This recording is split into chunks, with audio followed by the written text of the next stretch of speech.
जय हिंद दोस्तों।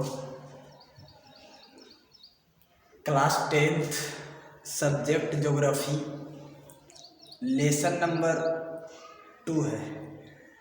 ये जो वीडियो होने वाला है पार्ट 3 वीडियो है।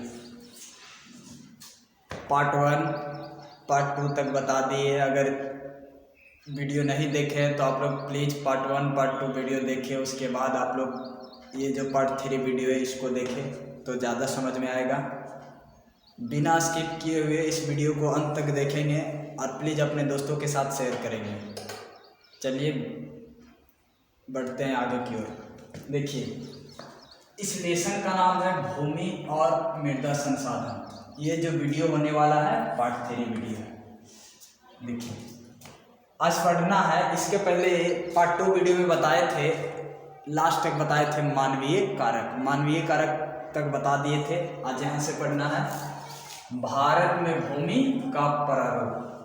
भारत में भूमि उपयोग का प्रारूप, इसके बारे में पढ़ना है। देखिए, भारत के राष्ट्रीय उत्पादन में कृषि का योगदान लगभग 13.7% है। देखिए, भारत का जो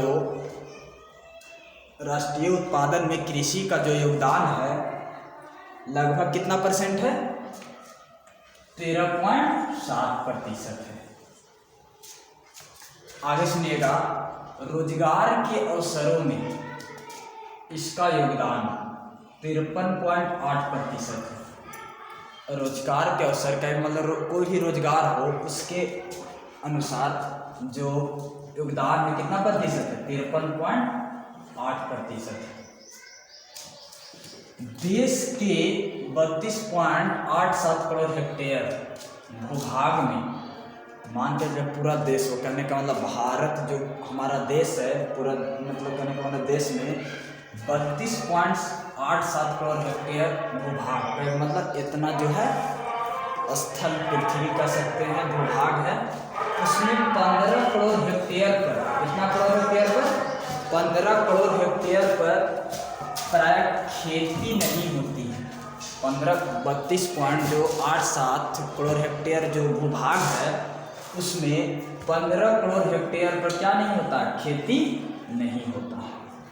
अब आगे जाइए। देखिए, आगे है भूमि क्षेत्र का ह्रास। भूमि क्षेत्र का ह्रास, इसके बारे में जानना है। सबसे पहले एक चीज़ आप जान लीजिए। देखिए, यहाँ है, क्या है दिया हुआ है, भारत में भूमि उपयोग। भारत में भूमि उपयोग कहने का मतलब भारत में भूमि उपयोग है किस किस क्षेत्र में होता है, इसके बारे में देखिए। कृषि में लगी भूमि 48.83% है। जो भारत में कृषि में जो लगा हुआ आदमी है, कितना भूमि का उपयोग कर रहा है? 48.83% कर रहा है। और अकृषि और बंजर भूमि, अकृषि और बंजर भूमि भारत में है 24.80% है। और वन का जो भाग है 23.54% है। और जो भारत में चरागाह वाला भूमि है जिसमें जानवर पूरा चरते हैं उसका है 2.83% है। नहीं, ये था भारत में भूमि का उपयोग। अब आगे जानते हैं भूमि क्षेत्र का ह्रास के बारे में। कहे का मतलब ह्रास मतलब क्या होता है? हानि होता है, इसके बारे में जानना है। देखिए, प्रतिवर्ष देश की जनसंख्या बढ़ जाने के कारण, सही बात है, प्रतिवर्ष देश की जनसंख्या बढ़ता ही रहता है।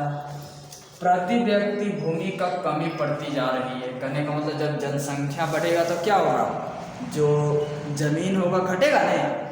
उसके बाद कल कारखानों के बढ़ने तथा नगरों के विकास से भी भूमि का ह्रास हुआ है। सही बात है, अगर जनसंख्या बढ़ेगा, नगर का विकास होगा तो क्या होगा? भूमि का ह्रास होगा कि नहीं?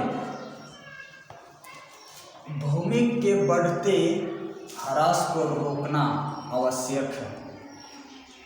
सही बात है, भूमि जो ह्रास हो रहा है उसको रोकना क्या है? आज का समय में बहुत आवश्यक है। अधिक सिंचाई से भी समस्या उत्पन्न हो रही है। जल जमाव के कारण निचली भूमि बेकार जाती है। कहने का मतलब अगर खेत में आप अधिक सिंचाई भी अगर कर देंगे तो उसमें भी क्या होगा, जो उपजाऊ ज़मीन होगा वो भी नुकसान होगा। और जिसमें मान के जिस भूमि पर जिस गड्ढा गुड्ढी हो वहाँ जल जमा रहेगा तो वो जो मिट्टी क्या हो जाएगा, बर्बाद हो जाएगा, मतलब कचरा बन जाएगा। अब आगे देखिए है भूमि निम्नीकरण। क्या है? भूमि निम्नीकरण है, इसके बारे में जानते हैं। देखिए उपग्रह और भू सर्वेक्षण विभाग के चित्रों और सर्वेक्षणों से मुख्य 4 प्रकार से भूमि के गुणों में कमी अर्थात निम्नीकरण का अनुभव किया गया है। मतलब 4 प्रकार की भूमि में ये जो अनुभव किया गया है कौन सा है? देखिए पहला क्या है? लवणता है। कौन सा भूमि? लवणता। दूसरा है जल जमा, जहाँ जल जमा है वो भी निम्नीकरण है। वनों के बीच खाली जमीन, जहाँ मान के जंगल झाड़ है वहाँ अगर खाली जमीन है तो भी भूमि एक तरह से भूमि निम्नीकरण है। और बर्फीली जमीन, जहाँ बर्फ वाला जमीन है वो भी एक तरह से भूमि निम्नीकरण का जमीन है।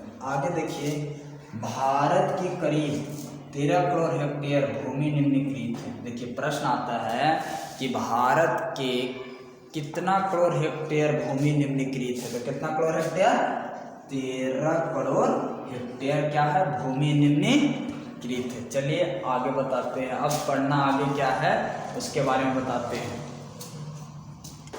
चलिए देखिए अब आगे है भूमि ह्रास को रोकने के उपाय। कहने का मतलब जो आज के समय में भूमि का जो ह्रास हो रहा है उसका किस प्रकार रोक सकते हैं उसका उपाय देखिए कहा गया निम्नलिखित उपाय। कहने का मतलब निम्नलिखित उपाय है किस किस प्रकार से भूमि ह्रास को रोक सकते हैं। देखिए पहला उपाय है उपजाऊ भूमि पर कल कारखाने या सरकारी कार्यालय न स्थापित किए जाए। सही बात है।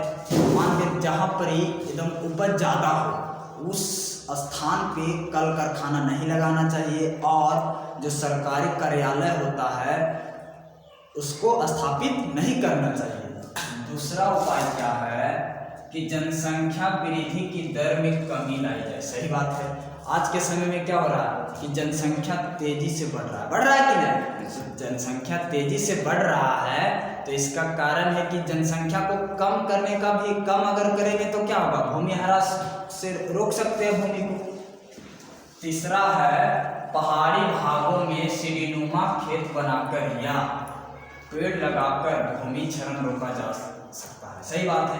मान के जहाँ पहाड़ी वाला इलाका है वहाँ सीढ़ीनुमा खेती करेंगे और उसके बाद उस जगह पे क्या करना चाहिए, पेड़ लगाना चाहिए। तो क्या होगा, मिट्टी का जो मान के अगर वर्षा होगी तो पेड़ लगा देंगे तो मिट्टी को वर्षा मतलब नीचे टान कर नहीं करेगी हैं। आगे देखिए चौथा है कारखानों के आसपास औद्योगिक कचरों को यत्र तत्र फैलाने से रोका जाए। सही बात है। जहाँ मान के चलिए कारखाना है वहाँ कारखाना में क्या होता है अगल बगल में खेत रहता है तो क्या कर देता है लोग कि उस कचरा को बिक देता है खेत में। तो ये भी भूमि ह्रास का एक कारण बन जाता है। तो इसलिए कचरा को नहीं फेंकना चाहिए, नहीं कूड़ेदान में डाल देना चाहिए। आगे देखिए पंचमा क्या है, पर्वतीय भागों में रिक्त स्थानों पर वृक्ष लगाए जाए, पेड़ों का काटना रोका जाए। सही बात है। मान के जहाँ पहाड़ी वाला क्षेत्र है अगर खाली स्थान है तो वहाँ पे क्या करना चाहिए, पेड़ लगाना चाहिए और पेड़ को काटने से रोका जाना चाहिए। जब ये था क्या था, भूमि ह्रास के रोकने के उपाय दिए थे। अब आगे है मृदा संसाधन। देखिए मृदा संसाधन किसे कहते हैं सबसे पहले ये जानिए। देखिए मृदा संसाधन क्या होता है कि पृथ्वी की ऊपरी सतह जिस पर वनस्पतियाँ उगती है या बढ़ती और फलती फूलती है उसे क्या कहते हैं, मृदा या मिट्टी कहते हैं। सही बात है।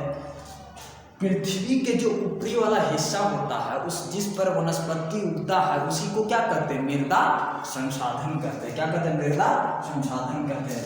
आगे देखिए 1 सेंटीमीटर मोटी मृदा के निर्माण में सैकड़ों वर्ष लग जाते हैं। सही बात है। अगर 1 सेंटीमीटर मृदा को बनने में सैकड़ों वर्ष लग जाता है। आगे देखिए क्या है, मृदा निर्माण के कारक। क्या है, मृदा निर्माण के कारक, इसके बारे में जानना है। देखिए वैज्ञानिक परीक्षणों से पता चलता है कि अनुकूल परिस्थितियों में भी 1 सेंटीमीटर मोटी मृदा की परत के निर्माण में 400 से 500 वर्ष लग जाते हैं। सही बात है। वैज्ञानिक के अनुसार पता चलता है कि 1 सेंटीमीटर मृदा को निर्माण होने में 400 से 500 वर्ष लग जाते हैं। आगे देखिए, गर्मी में प्रायः चट्टानें फैलती है। सही बात है। गर्मी में जो चट्टान होता है क्या होता है, फैलती है और शीतकाल में सिकुड़ती है। इसके कारण उत्पन्न तनाव से चट्टानें क्या होता है, टूटती रहती है। ये क्या था, मृदा निर्माण के कारण।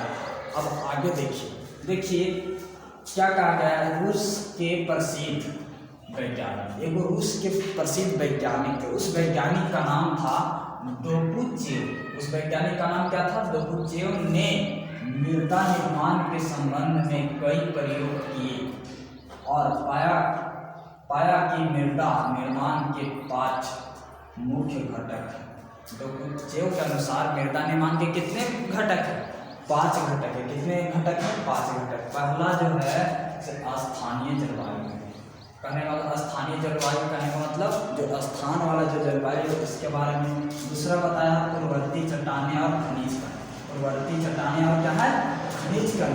तीसरा बताया वनस्पतियाँ और जीव, वनस्पतियाँ जीव के बारे में बताया। चौथा बताया है भू-आकृति और ऊंचाई, भू-आकृति और ऊंचाई। और पांचवा बताया मृदा बनने का समय। तो कौन बताया ये सब, रूस के प्रसिद्ध वैज्ञानिक थे दोबुचेव। चलिए, तो ये वीडियो आप लोगों को कैसा लगा, प्लीज़ इस वीडियो में आप लोग कमेंट करिएगा, अपने दोस्तों के साथ शेयर करिएगा। Thanks for watching video.